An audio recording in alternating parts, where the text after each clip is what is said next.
Nagkaroon po pala ng event kahapon mga kababayan sa Davao City, sa hometown ni PRRD na kung saan ginunita po ng mga supporter ni PRRD mga kababayan ang pang-5 buwan, 5 months ng kanyang pagkakadukot, pagkakakidnap at pagpapadala sa kanya mga kababayan sa The Hague, Netherlands. Naging emosyonal ang mga tao mga kababayan, nag-show sila ng support kay PRRD at pinapakita nila mga kababayan na kahit 5 buwan na ang nakalipas, hindi pa rin kumukupas ang kanilang suporta kay PRRD at hindi nila ito nakakalimutan. Kahit anong mangyari mga kababayan. At dito nga mga kababayan, isa sa highlight ng event na ito ay yung pagpapalipad ng drone mga kababayan in tribute kay PRRD. Lahat na mangha, lahat na tuwa, pwera na lang sa mga mainstream media mga kababayan. Etong mga bayarang mainstream media, nagmaasim mga kababayan. Diba? Etong drone ay lumilikha sila ng mga letters mga kababayan, kung anong words na gusto mo sa kalangitan. At kabilang na nga dito, etong mga words mga kababayan na nagsusuporta kay PRRD. PRRD is not alone. We will never stop until he is home. Bring back home PRRD. At marami pang iba mga kababayan. At etong mga ampalaya na media, anong ginawa? Although binalita nila mga kababayan na mayroong event na ganito para kay PRRD, ay etong media mga kababayan ay nag-alavice ganda. Lalong-lalo na itong Daily Tribune mga kababayan at sinabi pa nila, spell poop next. Wow. Bukang sinasabi nila mga kababayan na sige, spell nyo naman ang poop. Daw doon sa drone mga kababayan na tila pinapalabas sila na si President Duterte ay tae. Ay, Diyos ko. Isang kabastusan mga kababayan ginawa ng Daily Tribune. Akala natin baka dinilit na mga kababayan o binura na. Mayroon lang tauhan na nagkamali na hindi nag-log out tapos gamit ang akala niya personal account niya tapos ayun pala sa Daily Tribune. Hindi mga kababayan, andun pa rin hanggang ngayon. Tingnan nyo, andyan pa rin yan mga kababayan na spell poop, tae. Tapos sabay mga kababayan, bring him home.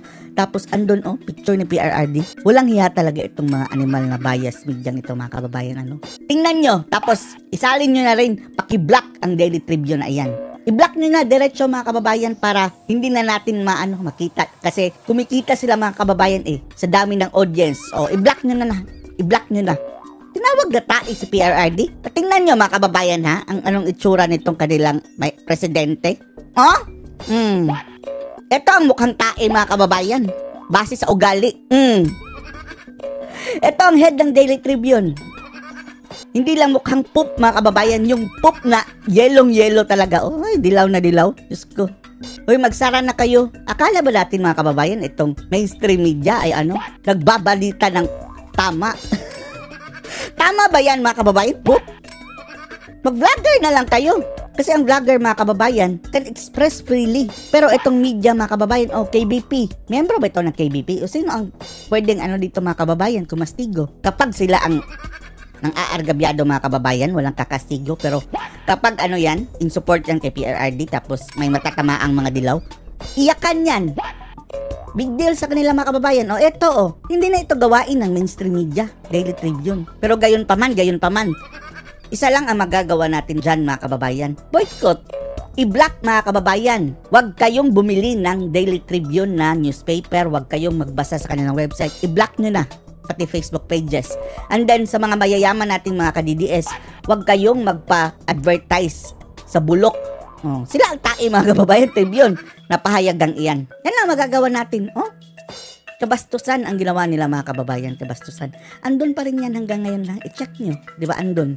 Tapos i-block nyo na rin. Ito kasi mga kababayan, ang sakit sa kanilang banks mga kababayan na makita itong may mga ganitong klaseng event para kay PRRD mga kababayan Para kay PRRD. Voluntaryo po yan ng taong bayan at ambag-ambag ang mga organizers mga kababayan. Walang gastos ang gobyerno.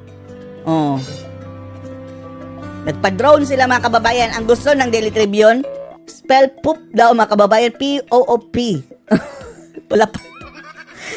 Mamaya na sa birthday ni BBM at sa birthday ng taga Daily Tribune, Hindi lang i-spell namin ang poop. Pwede pang tapunan ng poop talaga. Eto oh. Ang ganda mga kababayan oh. Ang drone show.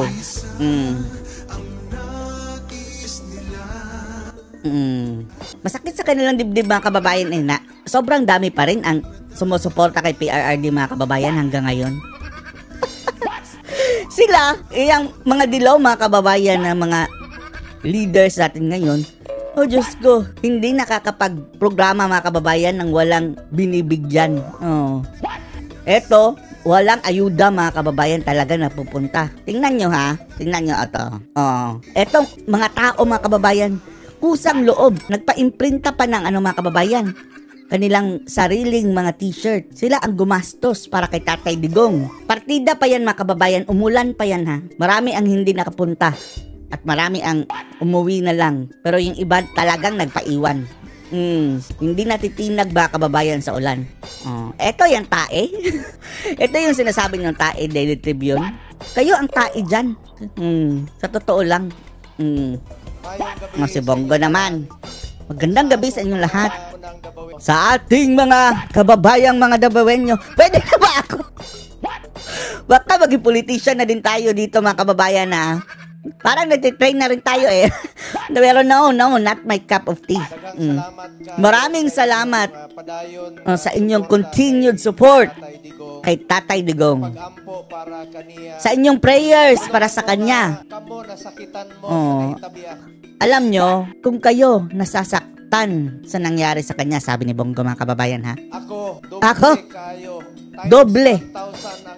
Times 1,000 mga kababayan. Ang sakit na nararamdaman ni Bongo. Dahil alam nyo since 1998 until 2022 na umuwi siya dito sa sa Davao daw. Halos araw-araw silang magkasama mga kababayan. Araw sama na isang taon sa 365 days. Sa isang taon 365 days? 350 days magkasama sila mga kababayan sa isang taon. Sakit, masyadong masakit para sa aking dibdib. Hanggang ngayon. Natutulala pa rin akong nag-iisip sa kanya. Alam kong hirap siya doon. Tagalog na pala no. Kakayanin pa ng napakatagal na panahon mapalayo. Pakiusap ko lang po sa inyo. Hangyo lang nyo, ipadayon iampo. Pakiusap ko sa inyo, pagpatuloy nating ipagdasal si Tatay Digong. Ipagpatuloy po nating ipagdasal. Pagpatuloy po natin ipagdasal ang kanyang kalusugan. Alam naman natin 80 years old na siya. Ang kanyang kaligtasan at ang kanyang kalayaan. Huwag po tayong tumigil. Huwag po tayong tumigil. Hindi lang Dabawenyo, kung hindi buong lahat ng Pilipino. Ipaglaban po natin si Tatay Digong. Dagang salamat kayo. Maraming salamat. Andito ang kanyang kapatid na si Buboy. Good evening. Buboy, good evening. Mga organizers Sa lahat ng mga organizers na nandito. Nasimulat sa pool pa lang kasama natin dito. Maraming salamat sa inyo. Andito pa rin Sina Jocelyn. Jocelyn, thank you. Andito ka pa rin. Thank you. Sila Attorney Delgra, salamat kayo. Sila Ma'am Jazz, salamat. Si Ma'am Jazz! Nalilito na tayo dito kay mga kababayan, no? Di ba yan ang tinatawag na alpotera mga kababayan? Andyan. Pero sa tingin natin, away lang, lang yung mga kababayan. Di ba sabi ni Baste, mga babae sa buhay ni PRR, di ba? Kaaway, lang yan. Love, triangle ba? O square? O rectangle? O pentagon? Ganyan. Subida pa rin dyan si Ma'am Jazz mga kababayan. Patuloy ninyong pagmamahal, Ma'am. Salamat kayo. Thank you kayo. Thank you.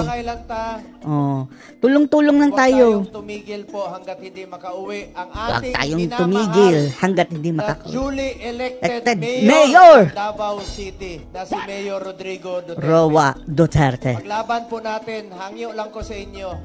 Nakikiusap lang ako sa inyo.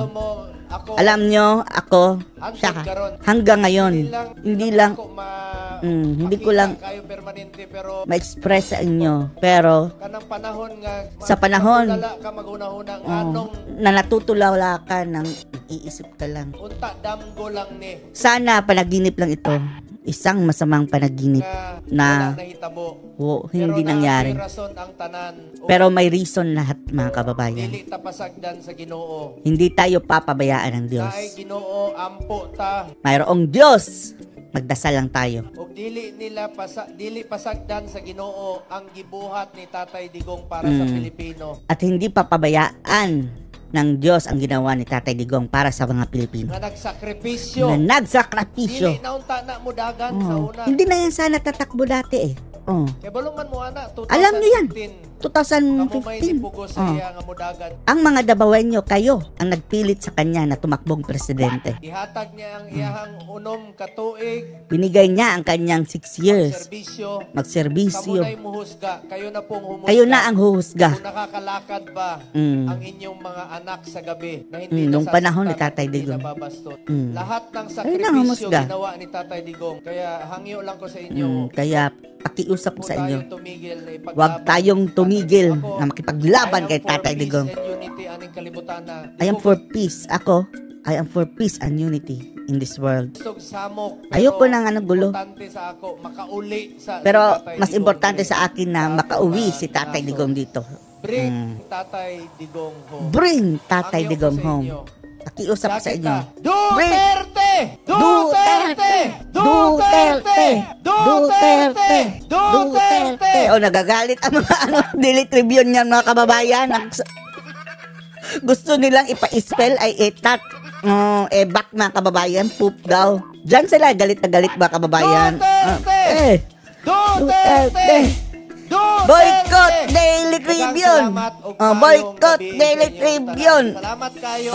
Maraming salamat. Titipon after 5 months and 11 days. Niaghapon mo. 5 months and 11 days sa pala, mga kababayan. Andito pa rin ang mga taga-suporta ng PRRD. Karon. Hanggang ngayon.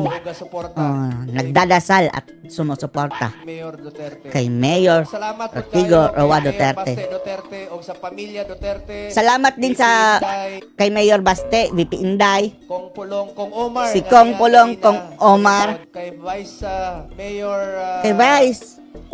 Rigo Duterte. Rigo. Salamat Thank you. kayo. Amping Thank you, mo, ha. ha. Take care. Magpakabait kayo. Pakabait kayo. Binutan mo. Salamat. Kwelang-kwela. Ito si Giselle, mga kababayan. Tayo, sama sa pagpalangga sa inyo ni Tatay Digong. Ako, Kagaya ng pag-aalaga ni Tatay Digong, nialang ko dire. Ako, akong andito opisina lang para ako. Sa inyo. open ang aking opisina para sa inyo. Pinalangga mo na ako, mga Dabawenyo. Mahal ko Daghang kayong salamat lahat, mga Dabawenyo. inyo, tara. Maraming salamat sa inyong lahat. Sana si Bongo na lang ang naging presidente, mga kababayan, no? Hindi na lang si Bangag, no? Tumakbo siya presidente dati tapos nag-withdraw, mga kababayan, dahil nabudol si Sara hindi nakipag-tandem sa kanya, mga kababayan. Sana si Bongo and then si Sara vice president dati. Okay, sana, mga kababayan, tuloy-tuloy ang mga Duterte. Diba? Kung ayaw ni Sara, mga kababayan, dapat si Bongo, no? Kabangagan, mga kababayan, ang nanalo. Diyos ko. Ngayon, eto nang nangyari, mga kababayan, sa ating bayan. Ubos ang pera. Kaliwat ka ng kurakutan. Sila mismo ang umamin na for the boys. Yan, Ghost Project. Ang dami. Eto pa. Mayroon pa isa, Meron pa isa. Wait lang. Ito isa pang anak ni mga kababayan, ni Pulong. Na dili ta magibuhat sa gobyerno. Buhato na po na nila pangita. Ang boses, mga kababayan, parang kay Baste din, no? At saka kay Tatay Digong at Pulong, parang nag-blend. Na po mig mali. Hinahanapan na naman kami ng mali. Kato mga sabungero, itudlok na po balik sa amuha. Yung mga sabungero, tinuturo na naman sa amin. Unsa na po sunodanin nila? Ano ang gagawin? Ano na naman ang susunod nito? Si kanugayan, di namin mo atomighig, di na Baka ang next nito na pupunta kami ng Hig. paulion. Hindi na kami makakauwi na. Layo-layo. Nababaliw na. Ang lakawato, may pikas kanto. Malayo pa naman ang dahig. Okay lang sana kung kabilang kanto lang. Mao na Yan. Salamat na lang kita karon kay gina-question na ang gobyerno. Nagpapasalamat tayo ngayon dahil nagsasalita ng mga tao at nag-question na sa government. Dito mo sugutan na kanang ani lang. Wala inyo normal. Dili. Huwag tayong papayag dyan na eto na lang. Walang new normal. Walang new normal. Hindi tama yan. Hello. Oh. Hello! Dapat mamalitag bagong microphone. Doon siguro ko diri. Microphone. Hina naman ang Bluetooth. Ay, di okay na. Di okay na. Mamalitag bagong microphone. Ayan na, may bago na. Tapos kayong action sa aning gobyerno. Sa Davao City. Ang bilis action. Huwag tayong papayag na ganito na lang. Dapat na ay accountability. Dapat may accountability. Lalong-lalo na kapag ang ating pinag-uusapan dito ay bilyon. Hindi yung bilyon, ang trillions. Hindi nga lang bilyon, trilyon. Kwarta sa bayan. Na pera ng bayan. Tuwang kwarta. Ang Davao. Inyuhang pera ninyo, pera ko, pera ng taong bayan. Walang pinakadagko nakadawat sa atong Ang Davao City, ang isa sa mga pinakamalaking tax return man na karon, di ba? tax return ay mga kababayan, internal revenue allotment, dahil isa ito sa mga pinakamalaking may nakolektang tax mga kababayan. Efficient ang collection mga kababayan ng tax sa Davao City. Meaning, walang kurakutan, walang under the table mga kababayan. Napupunta lahat at naririmit mga kababayan sa national government. Kabalo mo na? Sa tibuok Pilipinas, 10 O, billion ang Davao. Kaya ngano, kita pinakatarong na taxpayer. Dahil ang Davao City daw mga kababayan ang may pinakamaayos na remittance ng tax. Pinakamagandang taxpayer. Tibuok Pilipinas. Palakpak Sa buong Pilipinas. Clap yourselves.